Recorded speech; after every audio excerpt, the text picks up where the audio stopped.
ಜನ್ಮಾದ್ಯಸ್ಯ ಯತೋನ್ಮಯಾದಿತರತಶ್ಚಾರ್ಥೇಷ್ವಭಿಘ್ನಸ್ವರಾಟ್ ತೇನೇ ಬ್ರಹ್ಮ ಹೃದಯ ಆದಿಕವಯೇ ಮುಹ್ಯಂತಿ ಯತ್ಸೂರಯಃ ತೇಜೋ ವಾರಿ ಮೃದಾಂ ಯಥಾ ವಿನಿಮಯೋ ಯತ್ರ ತ್ರಿಸರ್ಗೋ ಮೃಷಾ ಧಾಮ್ನಾ ಸ್ವೇನ ನಿರಸ್ತ ಸದಾ ಕುಹಕಂ ಸತ್ಯಂ ಪರಂ ಧೀಮಹಿ.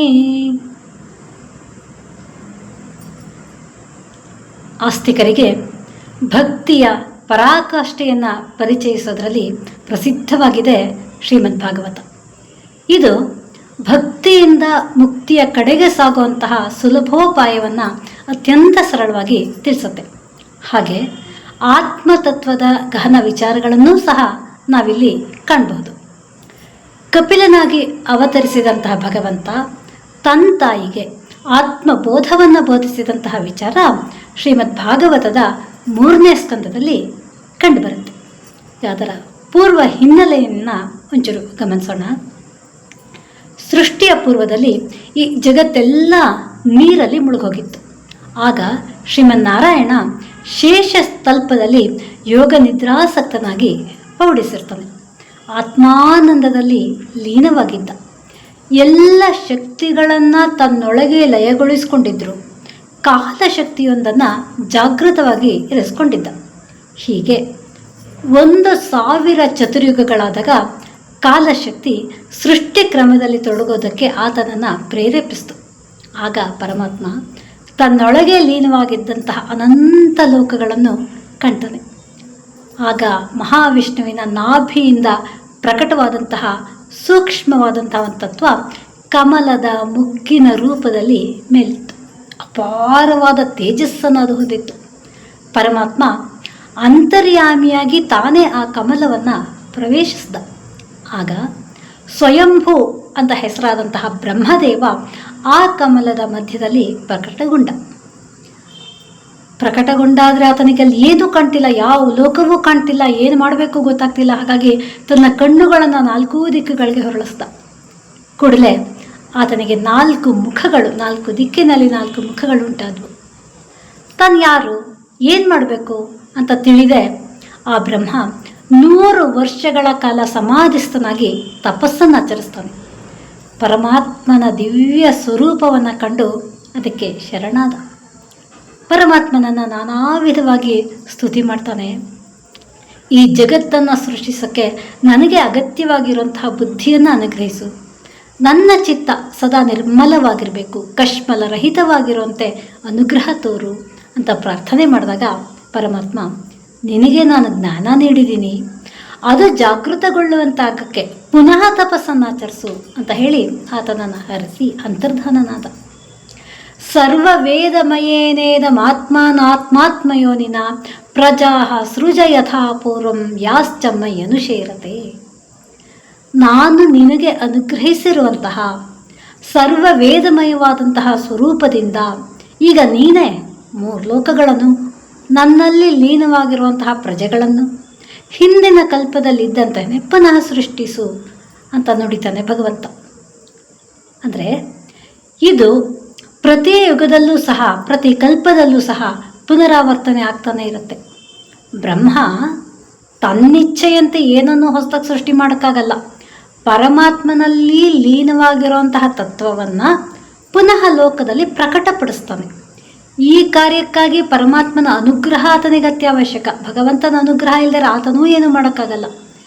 ಹೇಗೆ ಅನುಗ್ರಹವಾಗತ್ತೆ ಅಂದರೆ ಬ್ರಹ್ಮನೂ ಸಹ ತಪಸ್ಸನ್ನು ಆಚರಿಸಿನೇ ಈ ಶಕ್ತಿಯನ್ನು ಪಡ್ಕೋಬೇಕು. ತಪಸ್ಸಿಲ್ಲದೆ ಸೃಷ್ಟಿ ಕಾರ್ಯವನ್ನು ಮಾಡೋಕ್ಕೆ ಸಾಧ್ಯ ಇಲ್ಲ. ಯಾವುದೇ ಸರಿಯಾದ ಪೂರ್ವ ಸಿದ್ಧತೆ ಇಲ್ಲದೆ, ಕಷ್ಟಪಡದೆ, ಯಾತನೆ ಇಲ್ಲದೆ ಯಾವ ಮಹತ್ತರ ಕಾರ್ಯಗಳೂ ನಡೆಯೋದಕ್ಕೆ ಸಾಧ್ಯವಿಲ್ಲ. ಬ್ರಹ್ಮ ಸೃಷ್ಟಿ ಮಾಡೋದಕ್ಕೂ ಪೂರ್ವದಲ್ಲಿ ಬಹಳ ದೀರ್ಘಕಾಲ ತಪಸ್ಸನ್ನು ಆಚರಿಸಿ ಆ ಪರಮಾತ್ಮನ ಅನುಗ್ರಹಕ್ಕೆ ಪಾತ್ರನಾದ. ಪರಮಾತ್ಮನ ಅಣತಿಯಂತೆ ಬ್ರಹ್ಮದೇವ 100 ದಿವ್ಯ ವರ್ಷಗಳ ಕಾಲ ತಪೋನಿರ್ತನಾಗಿದ್ದ. ಅನಂತರ ಮೊದಲಿಗೆ ಅಜ್ಞಾನದ 5 ವೃತ್ತಿಗಳಾದಂತಹ ತಮಸ್ಸು ಅಂದರೆ ಅವಿದ್ಯೆ, ಮೋಹ ಅಂದರೆ ಅಸ್ಮಿತೆ, ಮಹಾಮೋಹ ಅಂದರೆ ರಾಗ, ತಾಮಿಸ್ರ ಅಂದರೆ ದ್ವೇಷ, ಮಹಾ ಅಂಧತಾಮಿಸ್ರ ಅಭಿನಿವೇಶ, ಇವುಗಳನ್ನು ಸೃಷ್ಟಿ ಮಾಡ್ದ. ಆದರೆ ಇದರಿಂದ ಆತನಿಗೇನು ತೃಪ್ತಿಯಾಗಲಿಲ್ಲ, ಇದರಿಂದ ಏನು ಪ್ರಯೋಜನ ಇಲ್ಲ ಅನ್ನಿಸ್ತು.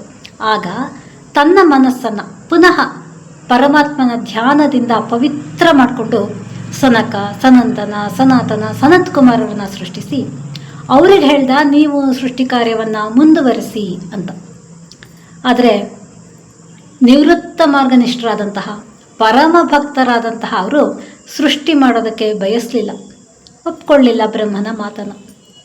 ನನ್ನ ಮಾತನ್ನೇ ನನ್ನ ಮಕ್ಕಳು ಒಪ್ಕೊಳ್ಳಿಲ್ವಲ್ಲ ಅಂತ ಬ್ರಹ್ಮನಿಗೆ ಕೋಪ ಬಂತು. ಆ ಕೋಪದಿಂದ ಹುಬ್ಬು ಗಂಡಿಕ್ಕಿ ಕ್ರೋಧ ಉಂಟಾಯಿತು. ಆ ಕ್ರೋಧಗೊಂಡ ಆ ಹುಬ್ಬುಗಳ ಮಧ್ಯದಿಂದ ಮೂಡಿ ಬಂದವನೇ ರುದ್ರ. ಹುಟ್ಟಿದ ಕೂಡಲೇ ಜೋರಾಗಿ ರೋದನ ಮಾಡಿದ್ರಿಂದ ಆತನಿಗೆ ರುದ್ರ ಅಂತ ಹೆಸರಾಯಿತು. ಅನಂತರ ಬ್ರಹ್ಮದೇವನ ಸಂಕಲ್ಪದಿಂದ ಮರೀಚಿ, ಅತ್ರಿ, ಅಂಗೀರಸ್, ಪುಲಸ್ತ್ಯ, ಪುಲಹ, ಕ್ರತು, ಭೃಗು, ವಸಿಷ್ಠ, ದಕ್ಷ, ನಾರದ ಅನ್ನುವಂತಹ 10 ಪುತ್ರರು ಜನಿಸಿದ್ರು. ಪುನಃ ಛಾಯಾಯ ಕರ್ದಮೋ ಜಗ್ನಿ, ಹಾಗೆ ಬ್ರಹ್ಮದೇವರ ನೆರಳಿನಿಂದ ಕರ್ದಮರು ಜನಿಸಿದ್ರು. ಅನಂತರ ಆ ಬ್ರಹ್ಮನ ಶರೀರವೇ 2 ಭಾಗವಾಗಿ ಸ್ತ್ರೀ ಪುರುಷ ರೂಪವನ್ನು ತಾಳ್ತು. ಪುರುಷ ರೂಪ ಸ್ವಯಂಭುವ ಮನುವಾಯಿತು, ಸ್ತ್ರೀ ರೂಪ ಆತನ ಪತ್ನಿ ಶತರೂಪಾದೇವಿ ಆಯಿತು. ಅವರಿಂದ ಪ್ರಜಾ ಸೃಷ್ಟಿಯಾಗೋದಕ್ಕೆ ಪ್ರಾರಂಭವಾಯಿತು. ಈ ಸ್ವಯಂಭುವ ಮನುವಿಗೆ 5 ಮಕ್ಕಳಾದರು. ಪ್ರಿಯವ್ರತ, ಉತ್ತಾನಪಾದ ಅನ್ನೋ 2 ಪುತ್ರರು, ಆಕೂತಿ, ದೇವಹೂತಿ, ಪ್ರಸೂತಿ ಅನ್ನೋ 3 ಪುತ್ರಿಯರು. ಆಕೂತಿಯನ್ನು ರುಚಿ ಅನ್ನೋ ಪ್ರಜಾಪತಿಗೂ, ದೇವಹೂತಿಯನ್ನು ಕರ್ದಮ ಪ್ರಜಾಪತಿಗೂ, ಪ್ರಸೂತಿಯನ್ನು ದಕ್ಷ ಪ್ರಜಾಪತಿಗೂ ವಿವಾಹ ಮಾಡಿ ಕೊಡ್ತಾನೆ. ಇಲ್ಲಿ ಕರ್ದಮರ ವಿಚಾರ. ಕರ್ದಮರು ಅನೇಕ ವರ್ಷಗಳ ಕಾಲ ಭಗವಂತನನ್ನೇ ಆರಾಧಿಸ್ತಾ ತಪೋಮಗ್ನರಾಗಿರ್ತಾರೆ. ಒಮ್ಮೆ ಬ್ರಹ್ಮದೇವ ಅವರಿಗೆ ಒಂದು ಮಾತನ್ನು ಹೇಳ್ತಾನೆ, ನೀನು ಸಂತಾನವನ್ನು ಪಡೀಬೇಕು ಅಂತ ಹೇಳಿದಾಗ ಪುನಃ ಕರ್ದಮರು ಸರಸ್ವತಿ ನದಿ ತೀರಕ್ಕೆ ತೆರಳಿ ಅಲ್ಲಿ ಬಿಂದು ಸರೋವರದ ಬಳಿ 10,000 ವರ್ಷಗಳ ಕಾಲ ದೀರ್ಘವಾದ ತಪಸ್ಸನ್ನು ಆಚರಿಸಿದ್ರು. ಏಕಾಗ್ರಚಿತ್ತದಿಂದ ಶ್ರೀಹರಿಯನ್ನು ಆರಾಧನೆ ಮಾಡೋದಕ್ಕೆ ಪ್ರಾರಂಭ ಮಾಡಿದ್ರು.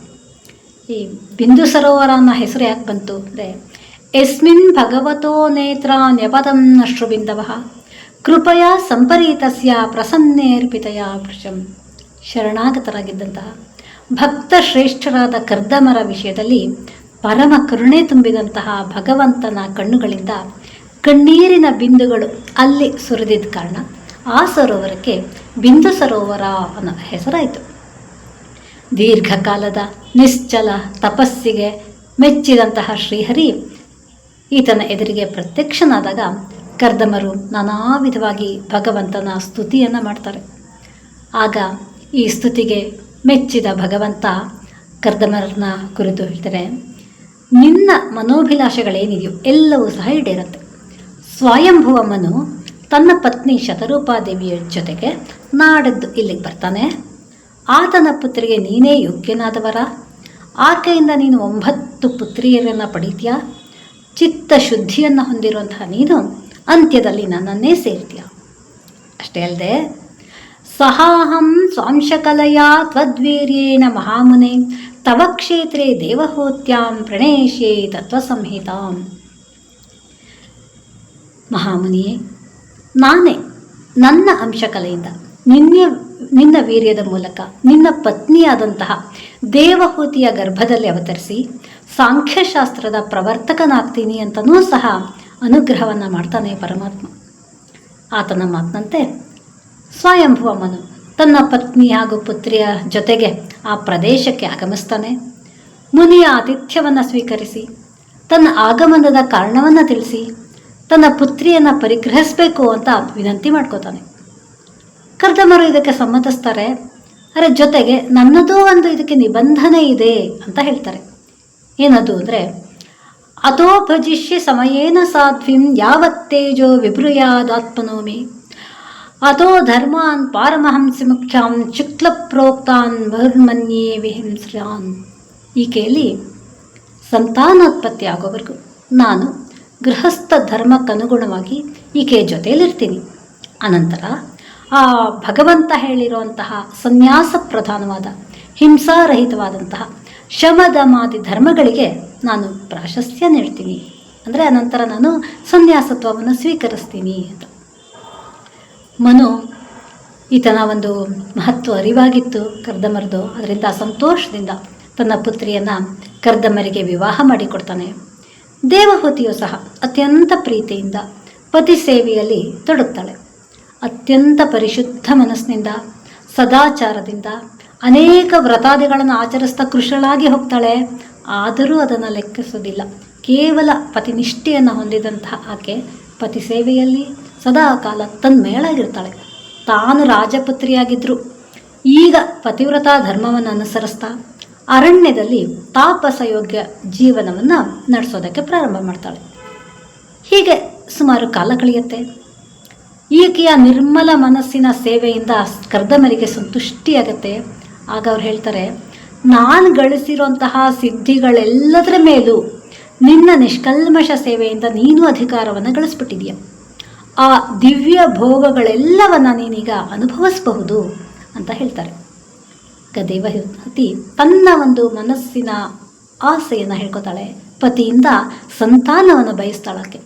ಅದಕ್ಕಾಗಿ ಸಕಲ ಸೌಕರ್ಯಗಳನ್ನೊಳಗೊಂಡಿರುವಂಥ ಒಂದು ಭವ್ಯ ಭವನ ತನಗೆ ಬೇಕು. ಏಕೆಂದರೆ ಆಕೆ ರಾಜಪುತ್ರಿ ಆದ್ದರಿಂದ ತನ್ನ ಅಭಿಲಾಷೆಯನ್ನು ಈಡೇರಿಸೋದಕ್ಕೆ ಒಂದು ಭವ್ಯ ಭವನವೂ ಬೇಕು ಅಂತ ಅಪೇಕ್ಷೆ ಪಡ್ತಾಳೆ.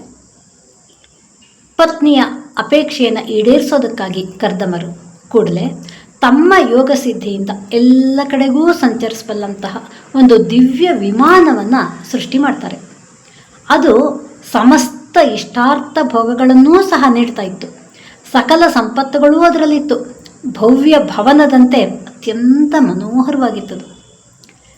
ಈ ಬಿಂದು ಸರೋವರದಲ್ಲಿ ಸ್ನಾನ ಮಾಡಿ ವಿಮಾನವನ್ನೇರು ಅಂತ ಪತ್ನಿಗೆ ಕರ್ದಮರು ತಿಳಿಸಿದ್ರು.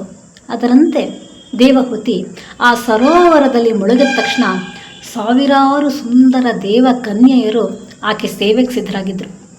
ದೇವಹೂತಿಯ ಶರೀರ ಮೊದಲು ಈಗ ದುರ್ಬಲವಾಗಿ ಹೋಗಿತ್ತು, ಕಾಂತಿಹೀನವಾಗಿತ್ತು. ಈಗ ವಸ್ತ್ರಾಭರಣಗಳಿಂದ ಅಲಂಕೃತವಾಗಿ ಕಾಂತಿಯುತವಾಯಿತು, ಶೋಭೆಗುಂಟು. ತನ್ನ ಪತಿಯ ಜೊತೆ ಸಂತೋಷದಿಂದ ದಿವ್ಯ ವಿಮಾನವನ್ನೇರಿದ್ಲು ಆಕೆ.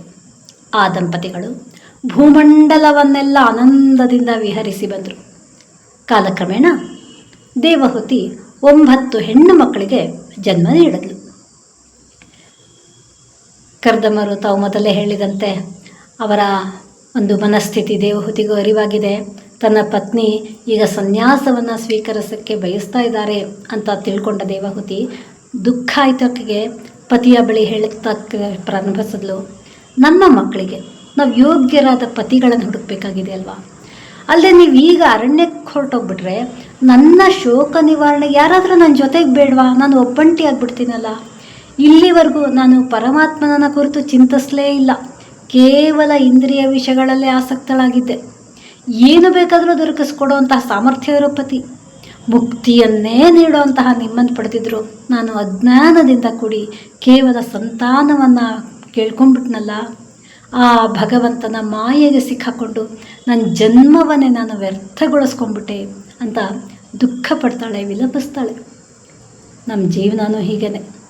ಪರಮಾತ್ಮನನ್ನು ಧ್ಯಾನಿಸಿ ಆತನಿಂದ ಲೌಕಿಕ ವಿಷಯಗಳನ್ನೇ ಬೇಡ್ಕೋತೀವಿ. ಏನು ಬೇಕಾದರೂ ನೀಡಬಲ್ಲ ಪರಮಾತ್ಮ. ಆತನಿಂದ ನಾವು ಶಾಶ್ವತವಾದ ಮುಕ್ತಿಯನ್ನು ಬೇಡುವಂಥ ಮನಸ್ಸೇ ನಮಗುಂಟಾಗಲ್ಲ. ಹಣ ಬೇಕು, ಅಧಿಕಾರ ಬೇಕು, ಸುಖ ಬೇಕು, ಈ ರೀತಿ ನಶ್ವರವಾದ ವಿಷಯಗಳಲ್ಲೇ ಮಗ್ನರಾದಾಗ ತಥಾಸ್ತು ಅಂತಾನೆ ಪರಮಾತ್ಮ. ಆದರೆ ಆ ಮೋಹಕ್ಕೆ ಒಳಗಾಗಿ ನಾವು ಈ ಸಂಸಾರ ಚಕ್ರದಲ್ಲೇ ಸಿಲುಕಿ ಒದ್ದಾಡ್ತಿರ್ತೀವಿ. ಜ್ಞಾನೋದಯ ಆಗೋ ಹೊತ್ತಿಗೆ ಸಮಯ ಮೀರೋಗಿರುತ್ತೆ. ಹಾಗೆ ದೇವಹೂತಿಗೆ ಈಗ ತನ್ನ ತಪ್ಪಿನ ಅರಿವಾಗಿ ದುಃಖ ಪಡ್ತಾಳೆ. ಇದನ್ನು ನೋಡಿ ಕರ್ದಮರು ಆಕೆಗೆ ಸಮಾಧಾನ ಪಡಿಸಿದ್ರು. ಈ ರೀತಿ ದುಃಖ ಪಡಬೇಡ. ನೀನು ಅನೇಕ ವ್ರತಗಳನ್ನು ಆಚರಿಸಿದೆಯಾ, ಪೂಜಾದಿಗಳನ್ನು ಮಾಡಿದೆಯಾ, ಇದರಿಂದ ನಿನಗೆ ಮಂಗಳವೇ ಉಂಟಾಗತ್ತೆ. ನೀನು ಆಚರಿಸುವ ವ್ರತದಿಂದ ನಿನಗೆ ಕೆಡಕಾಗೋಕ್ಕೆ ಸಾಧ್ಯ ಇಲ್ಲ. ಶ್ರೀಹರಿಯೇ ನಿನ್ನಲ್ಲಿ ಜನ್ಮ ತಾಳ್ತಾನೆ. ಸಂಯಮಪೂರ್ವಕವಾಗಿ ತಪಸ್ಸನ್ನು ಆಚರಿಸ್ತಾ ಭಗವಂತನನ್ನು ಆರಾಧನೆ ಮಾಡು. ಸತ್ವಯಾರಾಧಿತ ಶುಕ್ಲೋ ವಿತನ್ಮಾಮಕಂ ಯಶಃ ಛೇತ್ತಾತೆ ಹೃದಯಗಂತಿರ್ಮೌದಾರ್ಯೋ ಬ್ರಹ್ಮಭಾವನಃ. ನೀನು ಈ ರೀತಿ ಆರಾಧನೆ ಮಾಡ್ತಾ ಇದ್ರೆ ಆ ಶ್ರೀಹರಿ ನಿನ್ನ ಗರ್ಭದಲ್ಲಿ ಅವತರಿಸಿ ನನ್ನ ಕೀರ್ತಿಯನ್ನು ವರ್ಧಿಸ್ತಾನೆ, ಮತ್ತು ಬ್ರಹ್ಮಜ್ಞಾನವನ್ನು ಉಪದೇಶಿಸಿ ನಿನ್ನ ಅಜ್ಞಾನವನ್ನೂ ಸಹ ನಿರ್ಮೂಲನಗೊಳಿಸ್ತಾನೆ. ಹೀಗೆ ಹೇಳಿದಂತಹ ಪತಿಯ ಮಾತಿನಲ್ಲಿ ಶ್ರದ್ಧೆ, ನಂಬಿಕೆ ಇಟ್ಟಂತಹ ದೇವಹೂತಿ ಅತ್ಯಂತ ಶ್ರದ್ಧೆಯಿಂದ ಭಗವಂತನನ್ನು ಕುರಿತು ಆರಾಧನೆ ಮಾಡೋದಕ್ಕೆ ಪ್ರಾರಂಭ ಮಾಡಿದ್ಲು. ಕ್ರಮೇಣ ಶ್ರೀಮನ್ನಾರಾಯಣ ಕರ್ದಮರ ಮೂಲಕ ಆ ದೇವಹೂತಿಯ ಗರ್ಭದಿಂದ ಅವತರಿಸ್ತಾನೆ. ಆಗ ದೇವದುಂದುಬಿಗಳು ಮುಳುಗತ್ವೆ. ಸಕಲ ಮುನಿ ಜನಗಳ ಜೊತೆ ಬ್ರಹ್ಮದೇವನೇ ಕರ್ದಮರ ಆಶ್ರಮಕ್ಕೆ ಆಗಮಿಸಿ ಆ ಕರ್ದಮರನ್ನು ಅಭಿನಂದಿಸಿ ದೇವಹೂತಿಯನ್ನು ಹರಿಸ್ತಾನೆ, ಆಶೀರ್ವದಿಸ್ತಾನೆ. ಅಯಂ ಸಿದ್ಧಗಣಾಧೀಶಃ ಸಾಂಖ್ಯಾಚಾರ್ಯೈ ಸುಸಮ್ಮತಃ ಲೋಕೆ ಕಪಿಲ ಇತ್ಯಾಖ್ಯಾಂ ಗಂತಾತೆ ಕೀರ್ತಿವರ್ಧನಃ. ಈಗ ಜನಿಸಿರೋ ಮಗು ಸಾಮಾನ್ಯನಲ್ಲ, ಈತ ಸಿದ್ಧರ ಗಣಗಳಿಗೆ ಸ್ವಾಮಿಯಾಗ್ತಾನೆ, ಸಾಂಖ್ಯಾಚಾರ್ಯರಿಗೂ ಸಮ್ಮಾನ ಯೋಗ್ಯನಾಗ್ತಾನೆ. ಕಪಿಲ ಅನ್ನೋ ಹೆಸರಿನಿಂದ ಪ್ರಸಿದ್ಧನಾಗಿ ಲೋಕದಲ್ಲಿ ನಿನ್ನ ಕೀರ್ತಿಯನ್ನು ಹರಡ್ತಾನೆ. ಬ್ರಹ್ಮನ ಆದೇಶದಂತೆ ಕರ್ದಮರು ತಮ್ಮ ಪುತ್ರಿಯರನ್ನು ಮರೀಚಿ ಮೊದಲಾದಂತಹ ಪ್ರಜಾಪತಿಗಳಿಗೆ ನೀಡಿ ವಿವಾಹವನ್ನು ಮಾಡ್ತಾರೆ. ಅನಂತರ ಪರಮಾತ್ಮನೇ ತನಗೆ ಪುತ್ರನಾಗಿ ಅವತರಿಸಿದ್ದಾನೆ ಅನ್ನೋದನ್ನು ತಿಳಿದಂತಹ ಕರ್ದಮರು ಆ ಶಿಶುವಿನ ಬಳಿ ಹೋಗಿ ನಮಸ್ಕರಿಸಿ ಆ ಭಗವಂತನನ್ನು ಪ್ರಾರ್ಥನೆ ಮಾಡ್ತಾರೆ. ಅಹೋ ಪಾಪಚ್ಯಮಾನಾನಾಂ ನಿರಯೇ ಸ್ವೈರಮಂಗಲೈ ಕಾಲೇನ ಭೂಯಸಾ ನೂನಂ ಪ್ರಸೀದಂತೀಹ ದೇವತಾ. ನಾನೆಂತಹ ಭಾಗ್ಯಶಾಲಿ ನಾನು. ನಮ್ಮ ಪಾಪಕರ್ಮಗಳ ಫಲವಾಗಿ ಈ ದುಃಖಮಯವಾದಂತಹ ಸಂಸಾರದಲ್ಲಿ ನಾನಾ ವಿಧವಾದಂತಹ ಪೀಡನೆಗಳನ್ನು ಅನುಭವಿಸ್ತಾ ಇರುವಂತಹ ಮನುಷ್ಯರ ಮೇಲೆ ಆ ದೇವತೆಗಳು ಪ್ರಸನ್ನರಾಗಬೇಕಾದ್ರೆ ಬಹಳ ಕಾಲ ಬೇಕು. ಆದರೆ ಯೋಗಿ ಜನಗಳಿಗೂ ದುರ್ಲಭವಾದಂತಹ ಪರಮಪುರುಷನೇ ಇಷ್ಟು ಸುಲಭವಾಗಿ, ಇಷ್ಟು ಶೀಘ್ರವಾಗಿ ನನ್ನ ಮನೆಯಲ್ಲಿ ಅವತಾರ ಮಾಡಿದಾನಲ್ಲ, ನಾನೆಂತಹ ಭಾಗ್ಯಶಾಲಿ, ನಾನೆಂತಹ ಪುಣ್ಯವಂತ. ಭಗವಂತ, ನೀನು ಭಕ್ತರನ್ನು ಉದ್ಧರಿಸೋಕ್ಕೆ, ನಿನ್ನ ಮಾತನ್ನು ಸತ್ಯಗೊಳಿಸೋಕ್ಕೆ ಇಲ್ಲಿ ಅವತಾರ ಮಾಡಿದ್ಯಾ. ಯೋಗಿಗಳು ಸದಾ ಬಯಸುವಂತಹ ಪರಿಪೂರ್ಣನಾದಂತಹ ನಿನ್ನನ್ನೇ ನಾನು ಶರಣ ಹೊಂತೀನಿ. ನಿನ್ನ ಅನುಗ್ರಹದಿಂದ ನಾನು ದೇವಋಣ, ಋಷಿ ಋಣ, ಪಿತೃಋಣ, ಈ ಋಣತ್ರಯಗಳಿಂದಲೂ ನಾನು ಮುಕ್ತನಾಗಿದ್ದೀನಿ. ಈಗ ನಾನು ಸನ್ಯಾಸವನ್ನು ಸ್ವೀಕರಿಸೋಕ್ಕೆ ದಯಮಾಡಿ ಅಪ್ಪಣೆ ಕೊಡು ಭಗವಂತ ಅಂತ ಬೇಡ್ಕೊಂಡ್ರು.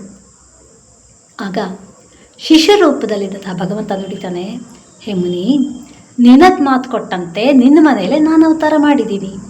ಮೋಕ್ಷಾಪೇಕ್ಷಿಗಳಿಗೆ ಆತ್ಮದರ್ಶನಕ್ಕೆ ಬೇಕಾದಂತಹ ಪ್ರಕೃತಿ ಮೊದಲಾದಂತಹ ತತ್ವಗಳ ವಿವೇಚನೆಗೋಸ್ಕರವಾಗಿ ಈ ನನ್ನ ಅವತಾರ ಆಗಿದೆ. ಭಗವಂತನ ಪ್ರತಿಯೊಂದು ಅವತಾರಕ್ಕೂ ಒಂದೊಂದು ನಿರ್ದಿಷ್ಟವಾದ ಕಾರಣ ಇದ್ದೇ ಇರುತ್ತೆ. ಆತ್ಮಜ್ಞಾನದ ಈ ಸೂಕ್ಷ್ಮ ಮಾರ್ಗ ತುಂಬ ಕಾಲದಿಂದ ಲುಪ್ತವಾಗಿ ಹೋಗಿರೋದ್ರಿಂದ ಅದನ್ನು ಪುನಃ ಲೋಕದಲ್ಲಿ ಪ್ರಚಾರ ಮಾಡೋದಕ್ಕಾಗಿ ನಾನು ಅವತಾರ ಮಾಡಿದ್ದೀನಿ. ನೀನು ನಿನ್ನ ಇಚ್ಛಾನುಸಾರ ತೆರಳಬಹುದು. ನಿನ್ನೆಲ್ಲ ಕರ್ಮಗಳನ್ನು ನನಗೆ ಅರ್ಪಿಸಿ ಮೋಕ್ಷ ಪ್ರಾಪ್ತಿಗಾಗಿ ನನ್ನನ್ನು ನೀನು ಆರಾಧಿಸ್ತಾ ಇರು. ಹಾಗೆ ನನ್ನ ಮಾತೆಯಾದ ದೇವಹೂತಿಗೂ ಸಹ ಆತ್ಮಜ್ಞಾನವನ್ನು ನಾನು ನೀಡ್ತೀನಿ. ಅದರಿಂದಾಗಿ ಆಕೆಯೂ ಸಹ ಈ ಸಂಸಾರ ಬಂಧನದಿಂದ ಬಿಡುಗಡೆ ಹೊಂದ್ತಾಳೆ ಅಂತ ಕರ್ದಮರಿಗೆ ಆಶ್ವಾಸನೆಯನ್ನು ಕೊಡ್ತಾನೆ ಭಗವಂತ. ಈ ರೀತಿ ಭಗವಂತನ ಮಾತುಗಳನ್ನು ಆಲಿಸಿದಂತಹ ಕರ್ದಮರು ಆತನಿಗೆ ಪ್ರದಕ್ಷಿಣೆ ನಮಸ್ಕಾರವನ್ನು ಮಾಡಿ ಅರಣ್ಯಕ್ಕೆ ತೆರಳುತ್ತಾರೆ. ಅಲ್ಲಿ ಸನ್ಯಾಸಾಶ್ರಮವನ್ನು ಸ್ವೀಕರಿಸಿ ಸಂಘರಹಿತರಾಗಿ ಸಂಚಾರ ಮಾಡ್ತಾ ಪರಮಾತ್ಮನಲ್ಲೇ ತಮ್ಮ ಮನಸ್ಸನ್ನು ಸ್ಥಿರಗೊಳಿಸ್ತಾರೆ. ಎಲ್ಲೆಲ್ಲೂ ಭಗವಂತನನ್ನೇ ಕಾಣುವಂತಹ ಒಂದು ಉತ್ತಮ ಉನ್ನತ ಸ್ಥಿತಿಗೆ ಅವರು ತಲುಪ್ತಾರೆ. ಇಚ್ಛಾ ದ್ವೇಷ ವಿಹೀನೇನ ಸರ್ವತ್ರ ಸಮಚೇತಸ ಭಗವದ್ಭಕ್ತಿಯುಕ್ತೇನ ಪ್ರಾಪ್ತ ಭಾಗವತೀ ಗತಿ. ಇಚ್ಛೆ ದ್ವೇಷ ಇವೆಲ್ಲವನ್ನು ಬಿಟ್ಟು ಎಲ್ಲೆಲ್ಲಿಯೂ ಸಮಬುದ್ಧಿಯುಳ್ಳವರಾಗಿ ಭಗವದ್ಭಕ್ತಿಯಿಂದ ಸಂಪನ್ನರಾದಂತಹ ಕರ್ದಮರು ಪರಮ ಪದವಿಯನ್ನು ಹೊಂದಿದ್ರು. ಕರ್ದಮ ಋಷಿಗಳು ಜನಿಸಿದ್ದು ಅವರ ಜನ್ಮ ಸಾರ್ಥಕ್ಯವನ್ನು ಪಡೀತು. ಮುಂದಿನ ಒಂದು ಕಾರ್ಯ ಏನು ನಡಿಬೇಕೋ ಅದಕ್ಕೆ ಪೀಠಿಕಾ ರೂಪವಾಗಿ ಆಯಿತು ಕರ್ದಮರ ಒಂದು ಜೀವನ. ಮುಂದೆ ಕಪಿಲರಿಂದ ಏನೇನು ಉಪದೇಶ ಬರುತ್ತೆ ಅದನ್ನು ಮುಂದೆ ನಾವು ಗಮನಿಸೋಣ. ಸರ್ವೇ ಭವಂತು ಸುಖಿನಃ ಸರ್ವೇ ಸಂತು ನಿರಾಮಯಾಃ ಸರ್ವೇ ಭದ್ರಾಣಿ ಪಶ್ಯಂತು ಮಾ ಕಶ್ಚಿತ್ ದುಃಖಭಾಗ್ ಭವೇತ್. ಓಂ ಶಾಂತಿ ಶಾಂತಿ ಶಾಂತಿ.